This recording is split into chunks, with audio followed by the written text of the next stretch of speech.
Hello दोस्तों, मैं हूं शिवम शरीफ और आप देख रहे हैं VLC भोजपुरी चैनल। तो बने रहिए वीडियो के अंत तक और हम जानते हैं आज मेरा संख्या पद्धति के बारे में। ठीक है, तो आइए आज हम एक नया चैप्टर लेकर आए हैं संख्या पद्धति और इसके बारे में जानते हैं। थोड़ा सा बेसिक से इसको समझते हैं कि आखिर संख्या पद्धति में हम लोग को पढ़ना क्या चीज़ है।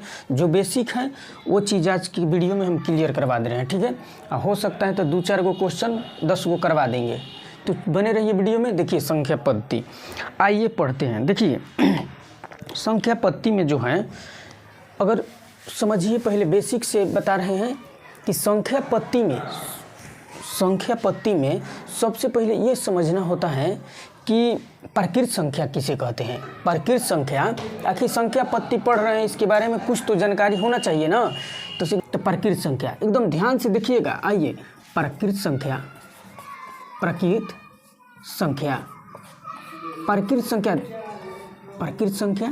डाल दिए। ठीक है, प्रकृत संख्या क्या है ना कि गिनती के समूह को ही प्रकृत संख्या हम लोग बोलते हैं। जैसे कि हम लोग गिन रहे हैं गिनती, जैसे देख लीजिए, जैसे में 1 2 3 4 डॉट इन्फिनिटी।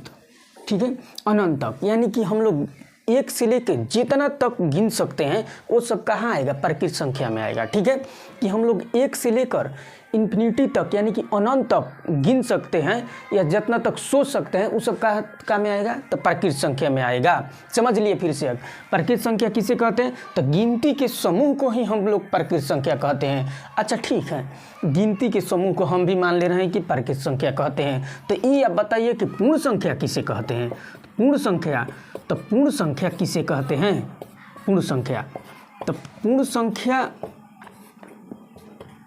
किसे कहते हैं। तो पूर्ण संख्या कुछ नहीं करना है, गिनती के समूह को तो कहते हैं प्रकृत संख्या, लेकिन उसी में क्या करिए ना आप कि एगो 0 ऐड कर दीजिए, बस, और कुछ नहीं। 0 से लेकर 1 2 3 4 डॉट अनंत तक, यानी कि हमारा कहने का मतलब, ध्यान से देखिएगा, प्रकृत संख्या का था तो गिनती के समूह को हम लोग प्रकृत संख्या कहते थे। ठीक है, लेकिन अगर ये कोई पूछ दिया कि अच्छा ये बताइए, प्रकृत संख्या तो गिनती के समूह को कहते हैं, मानते हैं, लेकिन पूर्ण संख्या किसे कहते हैं, तो कुछ नहीं करना है। आप गिनती के समूह को प्रकृत संख्या बोलते हैं ना, तो हाँ, तो उसमें केवल आप 0 को ऐड कर दीजिए, वो पूर्ण संख्या बन जाएगा।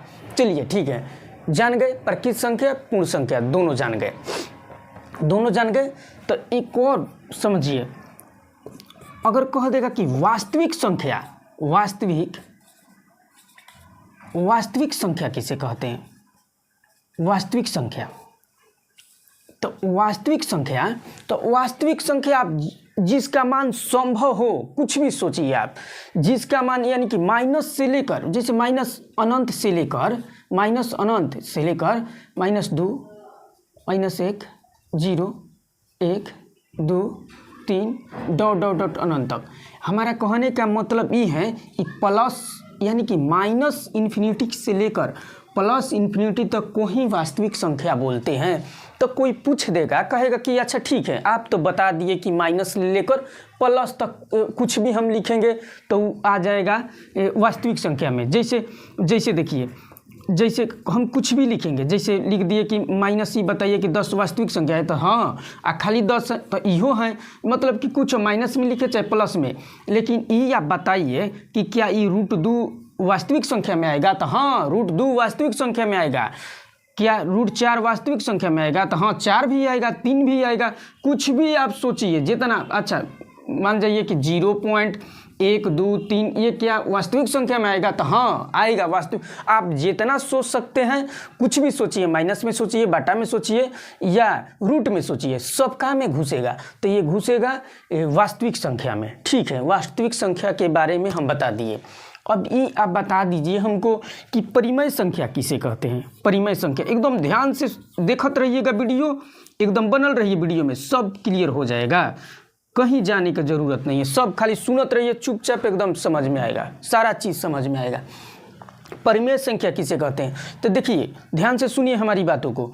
परिमेय संख्या किसे कहते हैं, देखिए जो P/Q के रूप में लिखा रहेगा ना, तो उसको ही हम लोग परिमेय संख्या कहते हैं। जो P/Q के रूप में लिखा होना चाहिए, जहाँ Q बराबर नॉट जीरो, जहाँ Q बराबर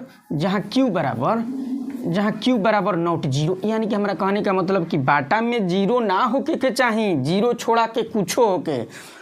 फिर से सुनिए, p बाटा मतलब हमारा कहने का मतलब है कि बाटा में जो रही ओकरा के परिमेय संख्या कहल जी।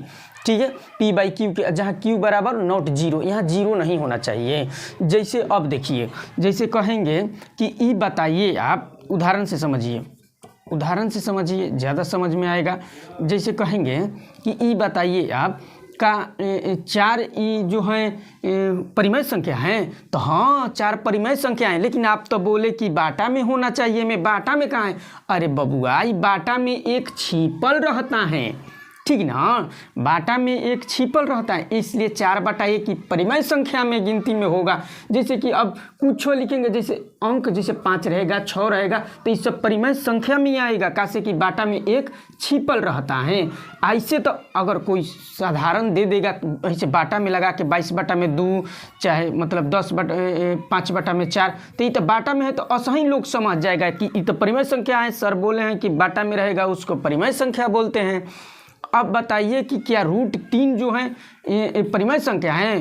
तो आप सोचिएगा कि ये तो बाटा में एक छिपल रहता है, नहीं, रूट का वही परिमेय संख्या होगा जिसका वर्गमूल हम निकाल सकते हैं। का 3 का हम वर्गमूल निकालेंगे? नहीं, दशमलव में चल जाएगा, इसलिए ये नहीं होगा। यहीं पर √3 को ना छोड़ा कर अगर √4 अगर दिले रहते तो हो जाता। कैसे हो जाता? तो देखिए, √4 इसका वर्गमूल कितना होता है? तो इसका वर्गमूल तो 2 होता है, लेकिन 2 होता है अब बाटा में एक छिपल रहता है, इसलिए ये क्या हो जाएगा? तो ये परिमेय संख्या हो जाएगा, ये परिमेय संख्या हो जाएगा। ठीक है, समझ गए परिमेय संख्या के बारे में। अब आइए जानते हैं अपरिमेय संख्या के बारे में। अपरिमेय संख्या के बारे में जस्ट इसके अपोजिटिव होता है।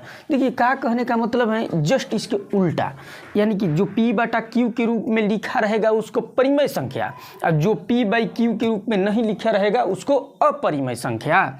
जैसे देखिए, जैसे p/q के रूप में, q के रूप में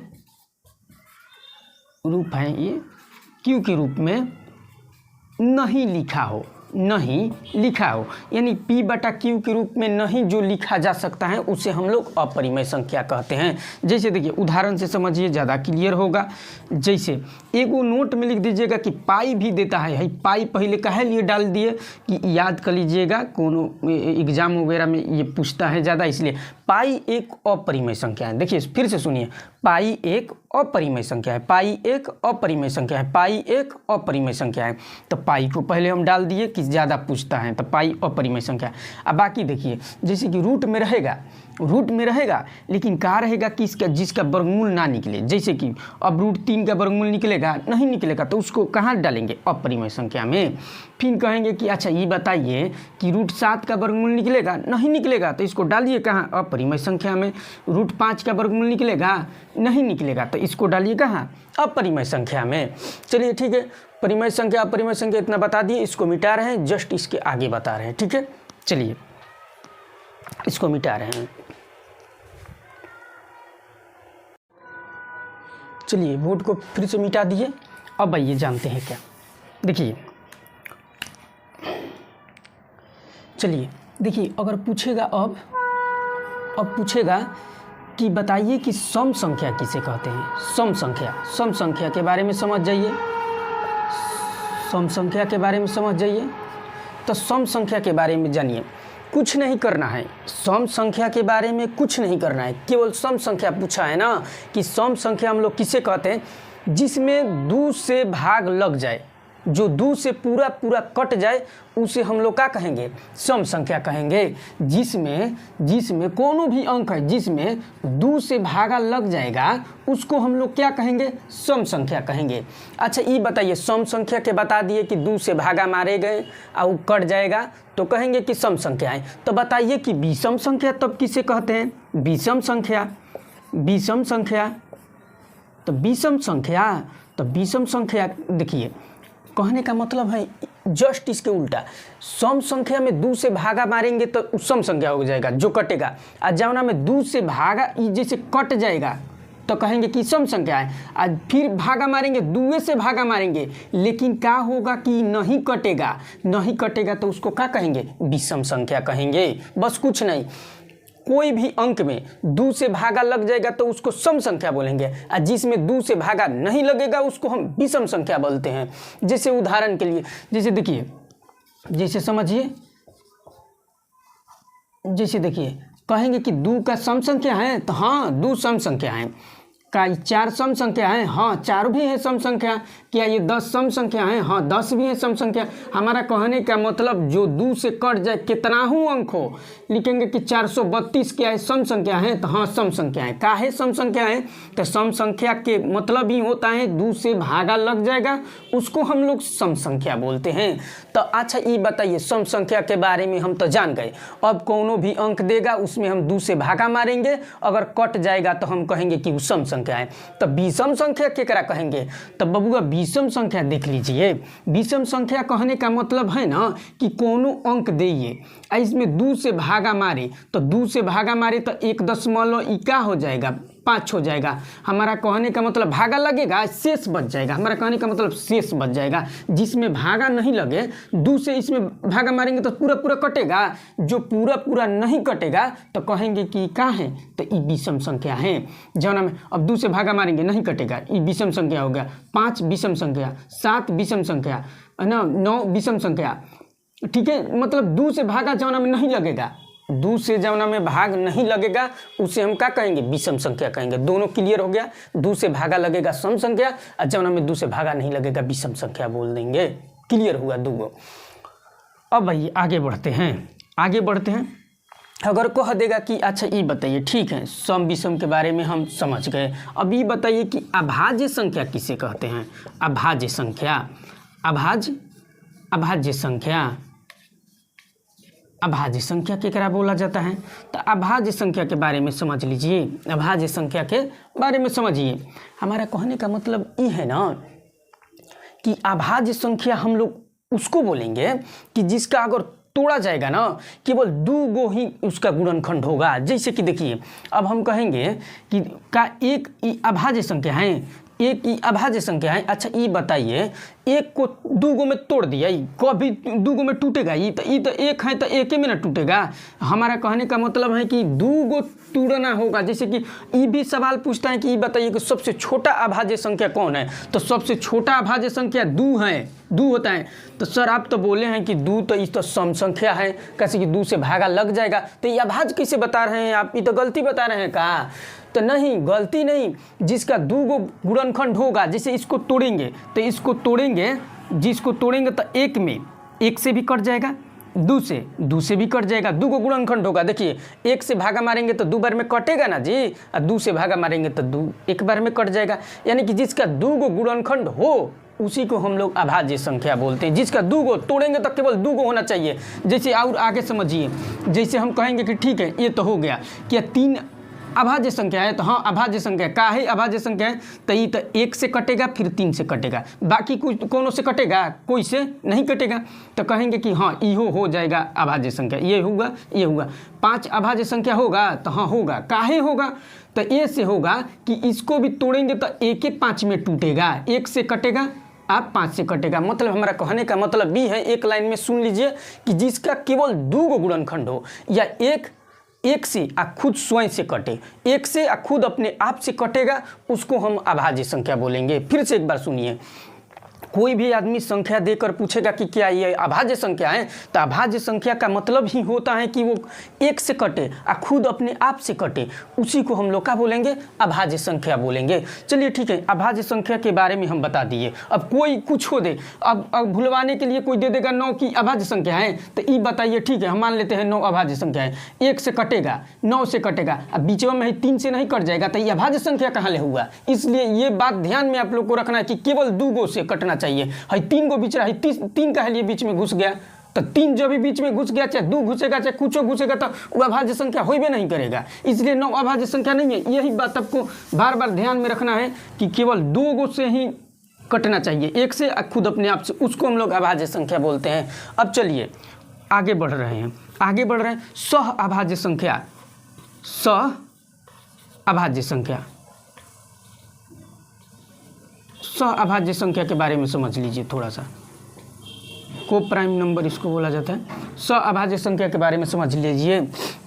अब देखिए सहअभाज्य के बारे में समझिए, ध्यान से सुनिए हमारी बातों को, बस सुनत रहिए ध्यान से, सब क्लियर हो जाएगा। सहअभाज्य संख्या किसे बोलते हैं? देखिए दो गो संख्या ऐसा लीजिए, दो गो संख्या ऐसा होना चाहिए, जैसे दो गो संख्या कोई लीजिए, दो गो संख्या ए बी ऐसा होना चाहिए ना कि दोनों के गुणनखंड जो हो, दोनों का मसा एचसीएफ एक होना चाहिए। जैसे कि दोनों के मसा हम लोग निकालेंगे ना तो उसका मसा एक आना चाहिए, वो चाहे कुछ भी हो दोनों का मसा निकालने पर एक आना चाहिए। उसको हम लोग क्या बोलेंगे? सहअभाज्य संख्या। जैसे उदाहरण से ज़्यादा क्लियर होगा, जैसे उदाहरण से देखिए, जैसे हम कहेंगे कि ये बताइए कि 2 और 3 कई सहअभाज्य संख्याएं हैं, तो हाँ सहअभाज्य संख्याएं काहे हो, तो इसलिए होगा कि 2 3 का हम लोग अलग ले जाके मसा निकालेंगे तो इसका मसा तो एक ही न आएगा, तो हाँ हो। तो अच्छा ठीक है, आगे बढ़िए तो कहेंगे कि अच्छा ये बताइए 3 और 5 इसका अभाज्य संख्या है, सहअभाज्य संख्या है, तो हाँ इहो होगा। काहे? तो इसका मौसा निकालिए, देखिए इसका मौसा निकालिएगा तो कितना आएगा? एक आएगा। हाँ हो ठीक है। तो अब देखिए 5 और 7 कई अभाज्य संख्या हैं, तो हाँ इहो अभाज्य संख्या है।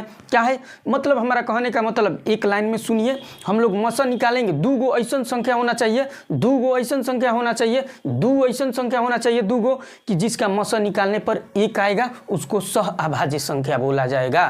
कुछ भी अंक हो, ये ना कि यही होना चाहिए। मतलब अब ऐसा सब विषम दे रहे हैं तो इसके मतलब ये नहीं है कि विषम यहाँ पर कुछ भी हो जाएगा। जैसे देखिए एगो और देख लीजिए, जैसे में एक और देखिए, जैसे यहाँ 21 डाल दिए, ठीक है, यहाँ 5 डाल दिए, 5 21। अब कहेंगे कि क्या ये अभाज्य संख्या है, सहअभाज्य संख्या है, तो इसको 5 से भागा मारिए, तो 5 से भागा मारिएगा तो 5 के 20 एक इसका मौसा एक आएगा। तो इहो कहेंगे, क्या कहेंगे कि सहअभाज्य संख्याएं हैं, सहअभाज्य संख्याएं हैं, यानी कि जिसका मौसा एक होगा वही सहअभाज्य संख्याएं कहलाएगा। ठीक है, इसको मिटा रहे हैं, बोर्ड भर गया, और नेक्स्ट टाइप बता रहे हैं, आगे बता रहे हैं।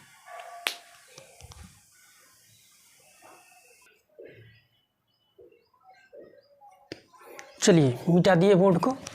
आइए सहअभाज्य के बारे में हम लोग जान गए। अब देखिए, अब दो चार को कटाने के नियम हम लोग जान जाते हैं, फिर उसके बाद कुछ सूत्र जानेंगे और फिर क्वेश्चन पर चलेंगे। देखिए कटाने के नियम दो चार को सीख लीजिए कैसे कटता है। चलिए आइए, अगर कोई कह देगा 2 3 4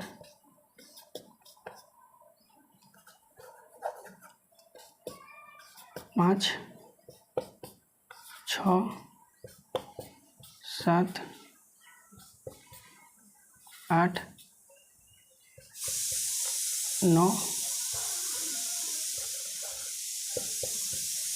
10 11।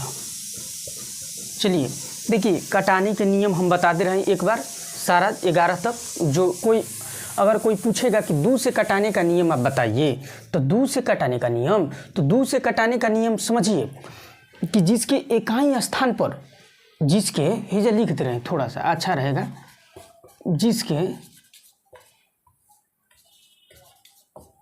इकाई स्थान पर, जिसके इकाई स्थान पर, जिसके इकाई स्थान पर देखिए इधर 0 2 4 6 8 रहे, मतलब कि जिसके इकाई स्थान पर, जिसके इकाई स्थान पर 0 रहेगा तब वो 2 से कटेगा, 2 रहेगा तब वो 2 से कटेगा, 4 रहेगा तब वो कटेगा, 6 रहेगा तब वो कटेगा, 8 रहेगा तब वो कटेगा। यानी कि हमारा कहने का मतलब ये है ना, ये है कि कितनाहू अंक दिले रहे, कितनाहू अंक दिले रहे। जैसे कि देखिए मान लीजिए कि हम लिख दे रहे हैं 5 48 40 लिख दिए, इतना लिख दिए, बोलेंगे का 2 से कटेगा, तो हमें देखेंगे का हमें 0 अंक में है, तो हाँ अंत में 0 तो है, तो 0 है तो ये 2 से कट जाएगा। तो इसलिए हम ज़्यादा चेक नहीं करेंगे, देखेंगे हेतना में से इसके इकाई स्थान पर है कौनो, तो इकाई स्थान पर हाँ 0 तो लौक रहा है, तो कहेंगे कि 2 से कट जाएगा। अगर यहाँ 0 ना बस मिटा दे रहे हैं, अब कहेंगे कि क्या ये 2 से कटेगा, तो देखेंगे कि इसमें से कोनो अंक लौक रहा है का अंतवा में, तो हाँ 4 तो लौक रहा है, अरे ये तो कटेगा, हाँ ये कट जाएगा, फिर इसको मिटा दे रहे हैं। अब देखेंगे कि 8 अब 48 2 से कट जाएगा तो देखेंगे कि में से कौन लौक रहा है अंत में, तो हाँ 8 तो लौक रहा है, तो ये 48 भी कट जाएगा। इसलिए हमारा कहने का मतलब ये है कि अंत में इकाई स्थान पर हेतना में से कौन दिखाई देगा, कहेंगे कि वो 2 से भागा लग जाएगा उसमें। चलिए अब आइए 3 के बारे में समझते हैं। 3 से कटाने का नियम क्या कहता है। 3 से कटाने का नियम ये कहता है कि पूरा अंकों को आप जोड़ दीजिए, सभी अंकों को जोड़ दीजिए, जो अंक दिले रहेगा सभी अंकों को जोड़ दीजिए आप, सभी अंकों का योग, सभी अंकों का योग 3 के पहाड़ा में आना चाहिए। मतलब सभी अंकों का योग 3 के पहाड़ा में आना चाहिए, 3 के पहाड़ा में आना चाहिए। तो समझेंगे कि 3 से कट जाएगा। सभी अंकों का योग 3 के पहाड़े में आना चाहिए।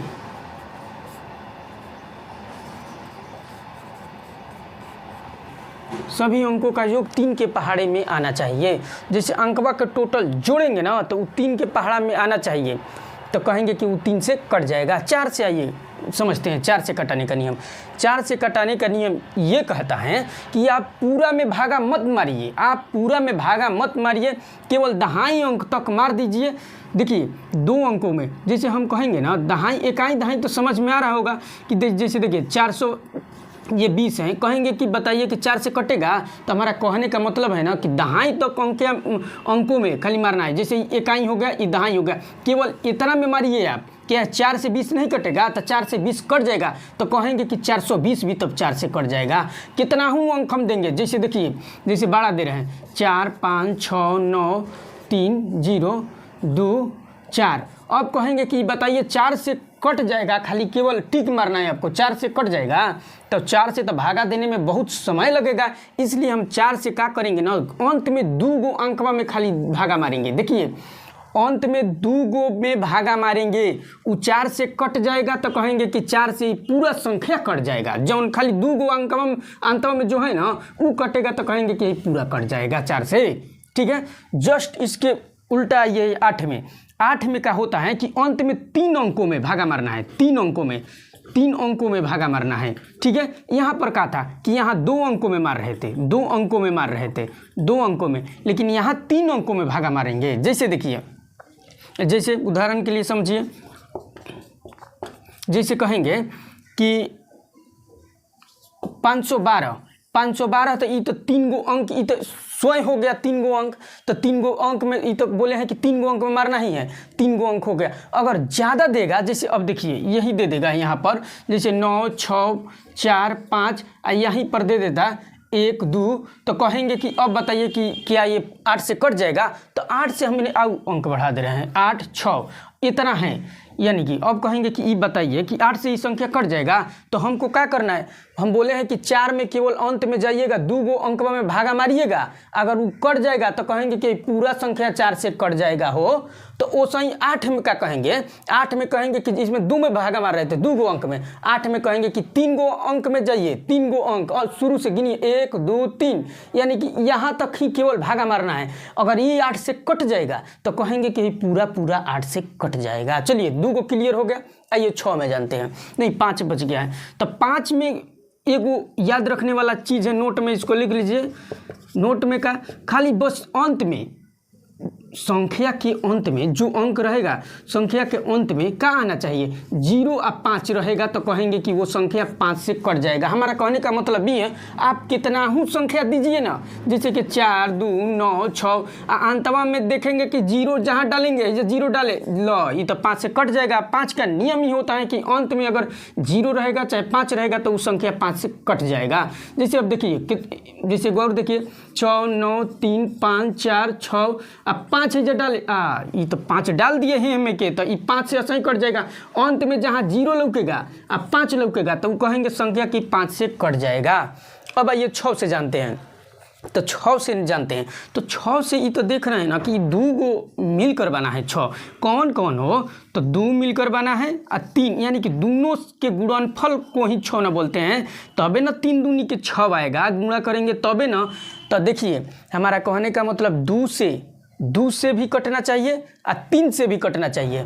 2 से नियम बता दिए हैं कि जिसके अंक में 0, 2, 4, 6, 8 होना चाहिए। 3 से बता दिए कि सभी अंकों का योग 3 के पहाड़े में आना चाहिए। ये दोनों से, जैसे 2 से कटेगा वो तीनों से कटेगा तो कहेंगे कि वो 6 से कट जाएगा, कहेंगे कि वो 6 से कट जाएगा। तो इसको चेक कैसे हम करेंगे कि 6 से कटेगा? जैसे मान लीजिए ये 18 है, 18 है और यहाँ हम डाल दिए यहाँ 15 है, तो कहेंगे कि बताइए कि क्या 6 से कट जाएगा? तो 6 से कट जाएगा। ये हमें दिख रहे हैं, तो बोले हैं कि 2 से भी कटना चाहिए, तो देखेंगे 18 2 से कट रहा है, तो हाँ हो 18 तो 9 बार में कट गया।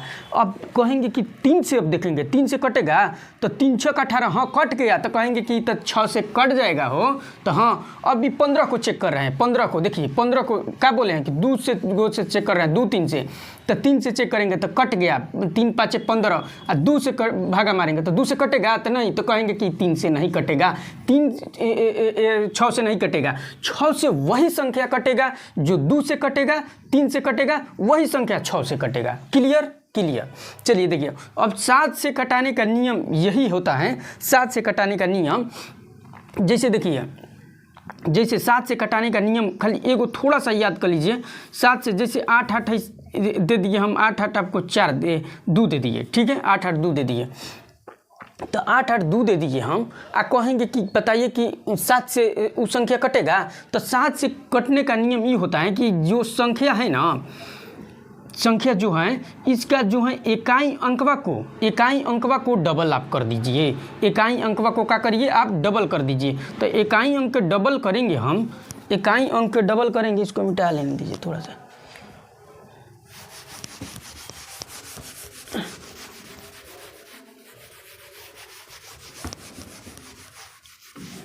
बोर्ड इतना खराब है ना।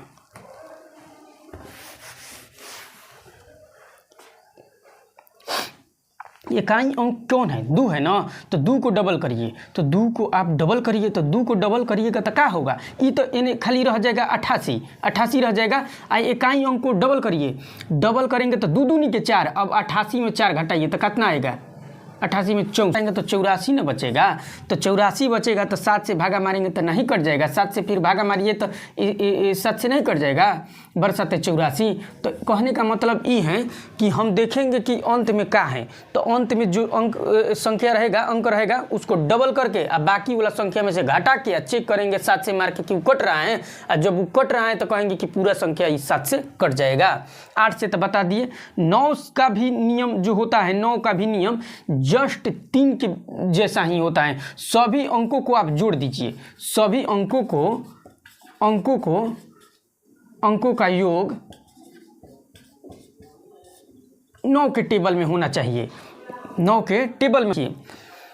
11 से कटाने का नियम क्या कहता है कि सम अंकों का योग और विषम अंकों का योग दोनों का अंतर जो है ना 0 होना चाहिए, और नहीं तो 11 के मल्टीपल में होना चाहिए, जो 11 से कटना चाहिए। जैसे देखिए, जैसे हमारा कहने का मतलब 13 31 लिख दिए, 13 31 लिखिए, तो सम अंकों का योग और विषम अंकों का योग का अंतर कितना होना चाहिए? 0 होना चाहिए। जैसे देखिए अभी जोड़ रहे हैं 1 2, इसको क्या करेंगे, इसको जोड़ेंगे, तो 1 + 3 जोड़ दिए, ठीक है। अब इसको जोड़िए आप, 3 इधर जोड़िए, 3 और फिर 1, कितना हो गया? 4। और दोनों के अंतर करिए, तो दोनों के अंतर करिएगा तो ये देखिए, तो जोड़िएगा तो 4 होगा ना, 4 और -4 कितना? 0। तो 0 आ गया, और जब दोनों के 0 आ जाएगा, दिखाई दे रहा है, देख लेने दीजिए, तो नहीं दिखाई दे रहा है।